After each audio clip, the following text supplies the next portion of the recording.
Hi, I'm Officer Leslie Badger. I'm the Animal Control Officer for the town of Hingham, and you're watching Getting to Know Your Government on HCAM TV.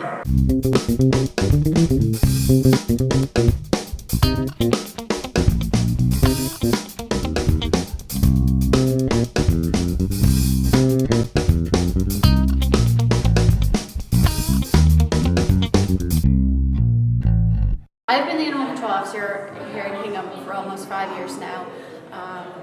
I got started in this because I love animals. I've always loved animals. I started as an assistant in Marshfield, and then Hingham had an opening for their animal control department. And when I interviewed, they asked if I wanted to, instead of working part-time, be their full-time animal control officer. And I agreed to that, and it opened a lot of doors for me, and so I am their full animal control officer. We are here today at Fox and Hound Pet Care in Hingham on Beale Street. This is where I bring most of my stray animals. They're a huge help to me because when we do have, especially dogs that wander, this is the place that I do bring them to on a regular basis, and they help care for them until I can find their owners and reunite them. Shortly after I opened my business here, Leslie and the Cohasset animal control officer came to me and asked if I would be interested in partnering with them since both towns have no shelter. So of course I came into this business to help animals, and I was more than happy to serve as the town shelter.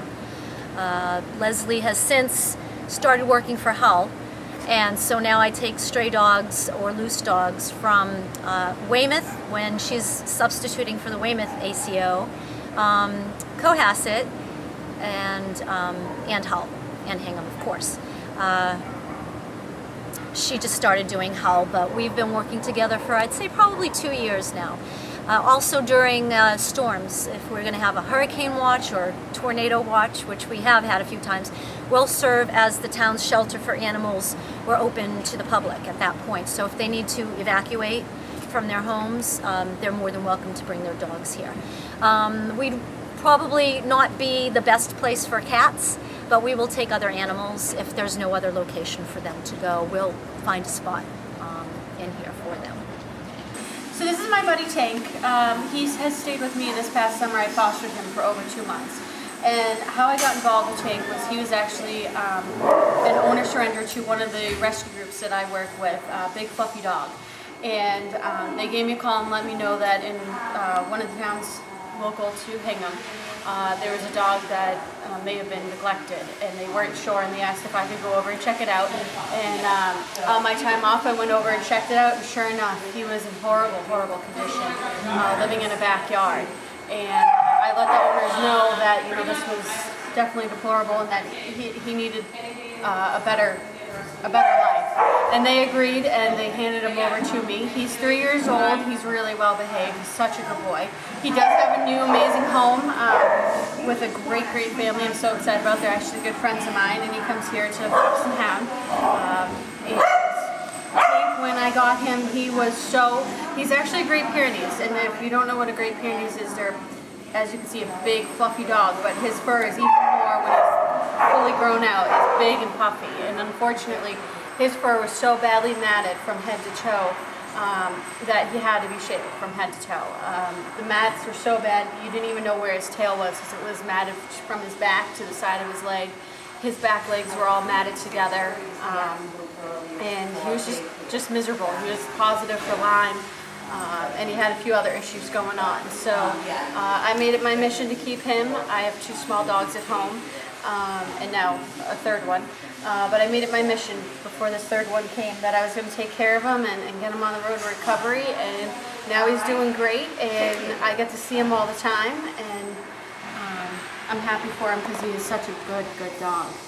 Basically, my general duties, I'll probably start with, because people always ask my hours. I'm here Monday through Friday, usually from 9 to about 9 a.m. to 4 p.m. And during those hours that I'm here is anything from dealing with the phone calls that come in for wildlife, stray dogs, nuisance barking dogs, situations that revolve around rescuing an animal, whether it's fallen through the ice or hit by a car. Those are the big things that I deal with. Otherwise, there's the small things like roadkill. There's, following up on quarantines and making sure, the dog park is being run smoothly, which is Bear Cove Park. It's not really a dog park, but a lot of our dogs do go there. So I have to make sure and police that as much as I can and make sure people are following the rules there. I think the best way that the Hingham citizens can definitely utilize the department is, whenever they have an animal issue. Everyone knows I'm always around. I'm here to help. I want to help. But we also have to make sure that it's things that need attention that they can't handle on their own. If you have an animal, I don't mind. If you have an animal run through your yard and you don't know what it is and you're not sure why, feel free to call. I'm more than happy to explain to you what it's about and what's going on. It's very important. If we have a dog that's running loose and you see it, definitely let me know so that way I can get it back to their owner as quick as possible. It might be one that's been out for a little while, and getting that sighting is a huge help in getting that, again, dog back to its owner. Also in the sense of where you have emergencies, and I'm well trained and able to respond to almost any emergency, as in where we've had in the past dog falling through the ice or hit by cars.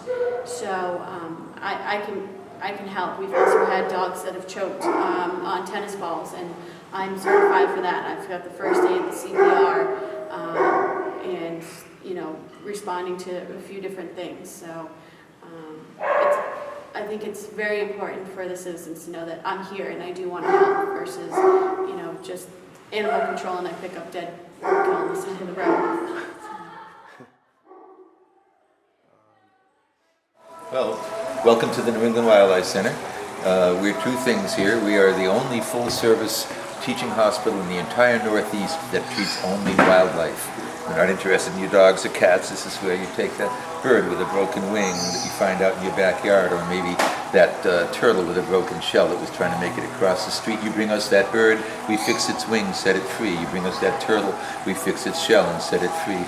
And just this past August, we are proud to announce we released our 100,000th wild animal. We give the same tender, loving care to the tiniest little field mouse and little brown bat that we do to coyotes and foxes and raccoons.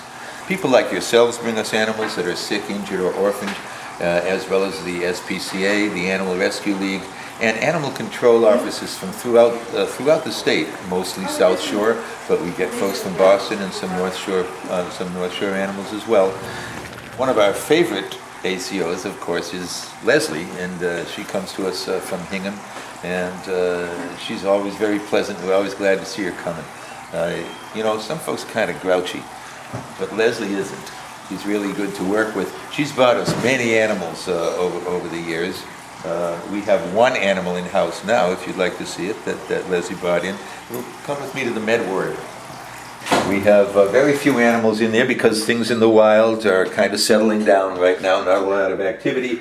We have a broad-winged hawk with a fractured chest, a spotted turtle with a broken lower shell, a mallard with a fractured left leg, and a red-tailed hawk with a broken chest bone as well.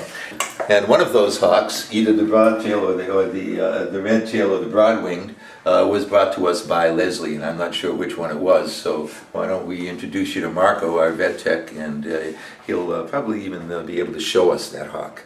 So I don't know exactly where she found. She found it in Hingham.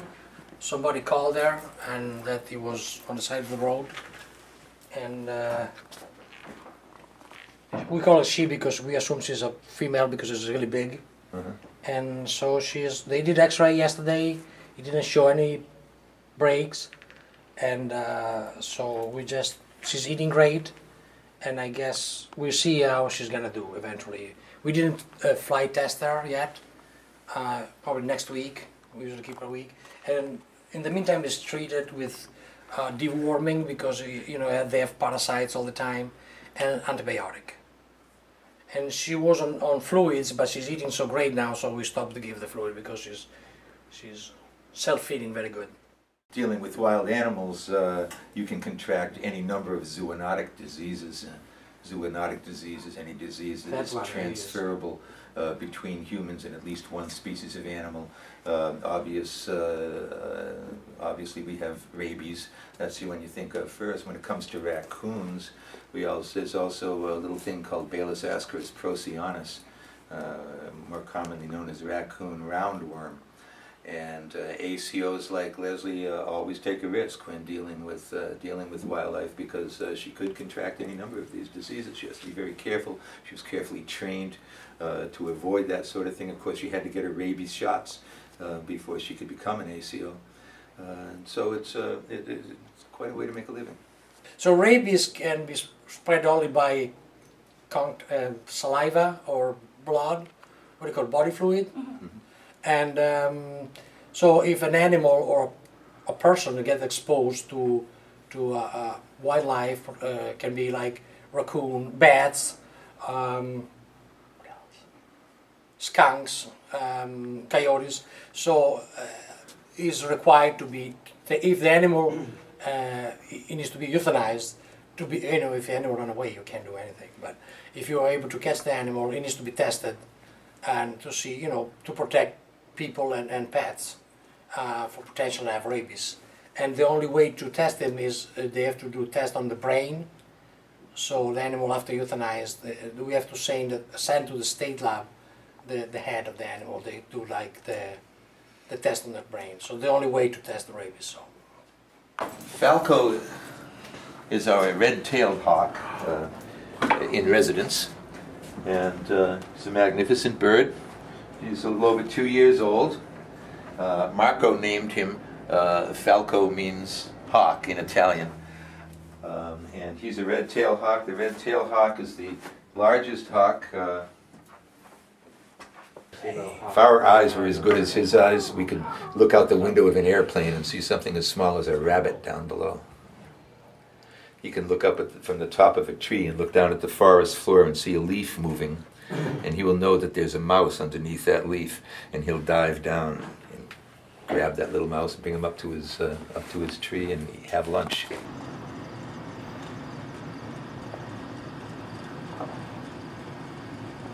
I want to say a couple of words about Leslie Badger, the animal control officer for the town of Hingham. I've worked with her, I'm guessing, in something on the order of 6, maybe even 7 years. She's been a great asset to the town of Hingham, and she's also been a real help and assistance to the New England Wildlife Center.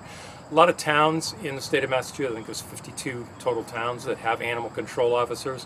And in many of those towns, the animal control officer really just focuses on dogs and cats. That's not the case with Leslie. Leslie is very interested and knowledgeable about all of the kinds of animals, both domestic and in addition to all the wildlife that are in the area. And Leslie does a great job of looking out for the coyotes and the snapping turtles and the gray squirrels and the hummingbirds and the songbirds and all the little mammals and reptiles in the town, of which there's a lot. I mean, there's a lot of wild area in Hingham. When you consider the shoreline, you consider Bear Cove Park, Wampatuck, and all those areas. In particular, Leslie has been a great help to the Wildlife Center in being able to bring those kinds of animals into the center, but then she's also able to take the message back. In other words, she can talk about the animals that she's brought into the townspeople and explain to them what they can do or maybe what they shouldn't do in regards to the wildlife in those areas. And in addition to that, Leslie also is a great assistant to the whole community. When she comes to the center, we often need an extra hand. She's a very skilled handler of wild animals, and she's able to lend a hand in that regard, and she's able to make our day go a little bit easier when she comes to the center. So it's been an honor to say a few words about Leslie. I was just recently at the grand opening of a new facility of the Animal Rescue League in Dedham, and I was surprised and not surprisingly, but nevertheless I was surprised to see a commemoration on the wall to a brand new ward at the Animal Rescue League that is in honor of Leslie Badger. And I think it's a real testament to who she is and what she does for the community. Thank you. The New England Wildlife Center has been around for 29 years. We've only been in this facility since August of '06. We had our grand opening. But we have had a facility in Hingham where Leslie works for some time now. And it's right next to Bear Cove Park, and it's where we release many of our larger animals. I imagine that it's also where we have gotten some animals as well, some wildlife that were in need of help. So it's very easy to contact me. There's a few different ways that you can go about it. The main way that everyone pretty much uses is contacting me through my office. That line is open 24 hours. Whether I'm there to pick up the phone or not, I always check in the best I can, and I get back to someone between 24 and 48 hours as quickly as I can. Because again, with covering 2 towns, that can be a lot of trying to get back to everyone. So that number is 781-741-1490.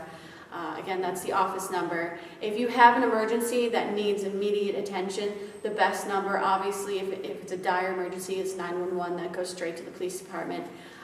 You want to state clearly which town you're in, what the emergency is, and they'll get me out there right away. If it's not a dire emergency, but something that does need immediate attention, you can also call the business line of the police station, and that's the 781-749-1212 and option 0. Another thing you can do is if you don't want to leave a message, you can always email.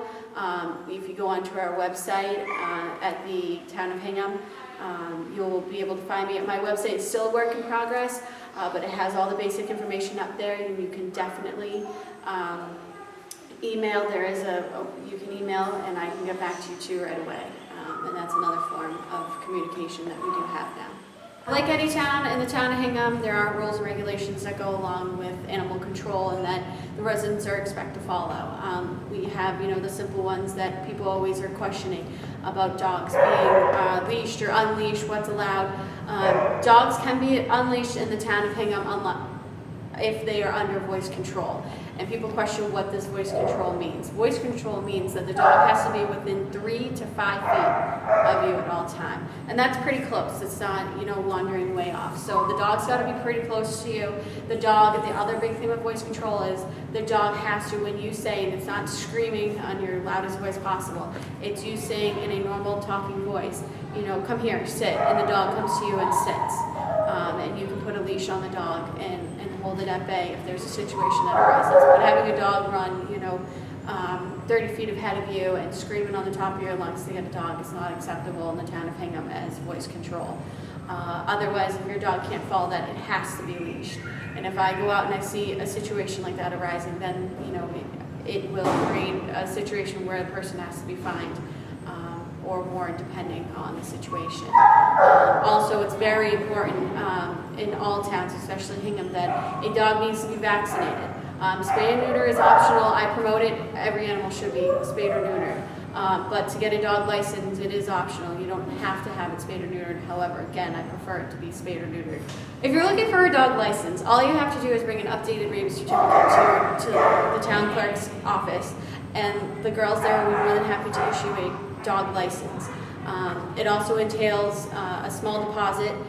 It's a little bit more if your dog isn't spayed or neutered. And if your dog is spayed or neutered, it's a low fee, and depending on if your dog's rabies certificate is 1 year or a 3 year, will depend on how good your license is for. Hi, I'm Liz McBarish from the town clerk's office, and this is the office that you come to get your dogs registered in Hingham. And you need to bring your dog's vaccination certificate from the veterinarian. And once you do that, we put that information into the computer, and you pay for the license. You can get a 1, 2, or 3 year license. And after you pay that, you get your tags. This is what the tags look like. They're cute little heart-shaped tags. Because not only is it important to know that your dog is up to date on its shots, but if your dog did get loose and I was able to get that animal, it makes it a lot easier for me to get it back to them. Also, it's really important to make sure that if you are a dog owner, or any animal for that matter, that your animal is not a nuisance to its neighbors. You want to make sure it's friendly, that it's staying in its own yard, that it's not barking constantly if you leave it out, if you go out for the day and you decide to leave it out for the day. The other big issue as well is making sure that if you are walking your dog, there is a $50 fine if you don't pick up the poop, and that is a big thing in Hingham. When it comes to public areas like the beach or the golf course or Bear Cove Park, for example, with the beach, there's set times. In the summer, dogs should not be on the beach at all. That's for people to enjoy. In the winter months, that's fine. Dogs can go out there.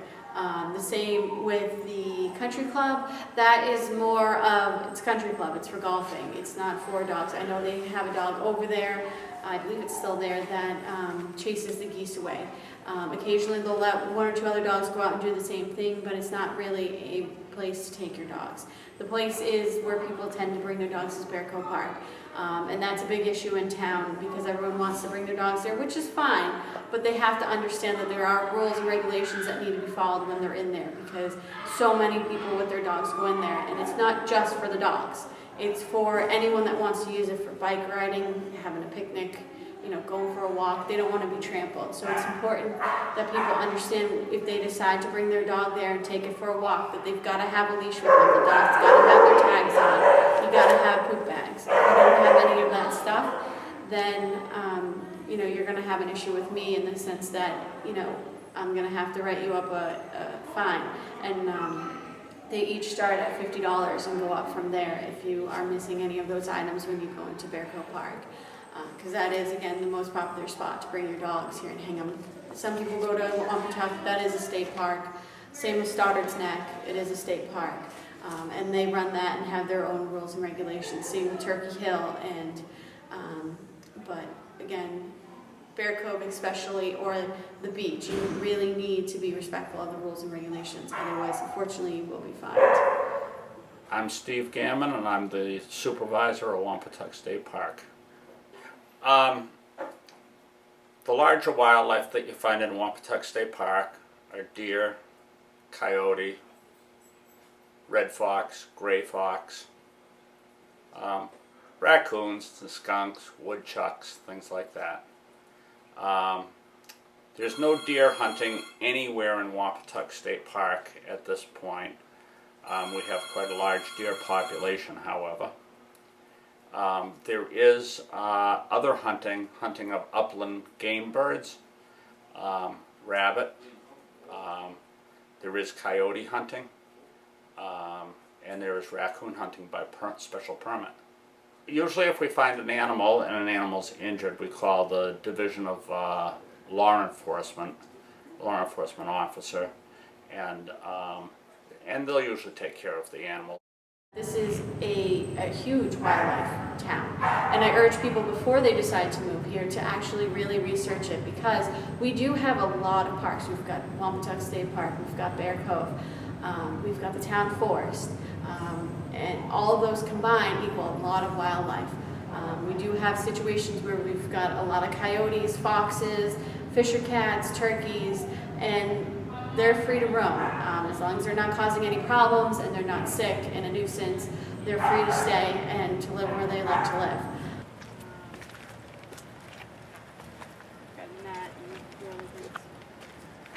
I need to be able to carry things in my pocket, because when you're dealing with an animal, you need to have things that you can grab right away. So I always have stuff in my pocket, like an extra leash. I've got a knife, because you never know when you're going to need to cut something, and it's easier to have it with you at all times. A pen, my phones, keys. Also, I carry on myself. I have my portable radio that links me to the police and fire. I've got a flashlight. I've got mace, my badge, and a Leatherman that always comes in handy as well. These are all my different kinds of muzzles, because you never know when you could need one. All different sizes and colors. I've got leashes and collars too, because sometimes you encounter a dog that doesn't have one on, and it's easier to get one on them than not having one. Hearing protection for if we have to shoot a gun. Just different pieces of equipment that can come in handy, because you never know what you're going to need. Tyvek suits, if you go into a house that is really bad and full of a lot of animals, or you're dealing with a skunk, they come in handy. Duct tape, you know, all the standard stuff. Food for to set a trap, and flashlights, and all kinds of stuff to care for an animal. This is my first aid kit that I use for any animal emergency that requires first aid. I've got everything in here from, bandages to watering bowls, my stethoscope. I've got the water if they need it. I've got the oxygen masks.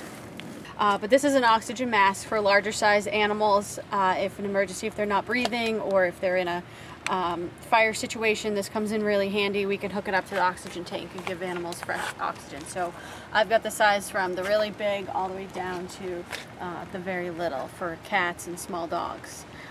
So I try and keep my first aid kit stocked as best I can. This is the other size. This is the inside of my animal control van. As you can see, it's nothing glorious. It's a minivan that has a lot of cages and equipment in it. The big one is usually used for all size dogs that you can put in there because it's not really outfitted with the special animal control cages. But I also have smaller ones for birds and small animals. This one's great for wild animals. I've got a trap over there for catching critters that are not able to be caught quickly. So this giant net here is used from anything from putting over a good sized dog or catching a large bird or a small bird. It's really great because it is very deep. There we go. This is basically used to apprehend a dog that may be in an aggressive state that we don't want to put ourselves too close to because it could bite us or get away. And this is actually called a rabies pole.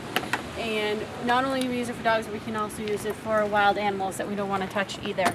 If we have a stray dog, the situation is usually it got out from a house. Otherwise, the other reason, unfortunately, is because people are dumping them, and that is our greater problem we're having in Hingham. People seem to be dumping their dogs quite frequently, and other smaller animals too, because, and I hate to say it, the economy or they just can't care for the animal anymore, and I don't condone that behavior at all. It just, it's better to at least call me and say, I can't take care of this animal, I don't know what to do, and I can try and direct you into a place where you can bring that animal versus, just dumping it on the side of the road, because there is a whole chain of events that happens afterwards that I have to deal with and that animal could potentially go through. And we've had circumstances where animals are literally dumped on the side of the road and then they're hit by cars and then they're left running all around injured until I can catch them, and then they're so worked up and frightened and scared that they just become so incredibly vicious that there's nothing I can do except put them down.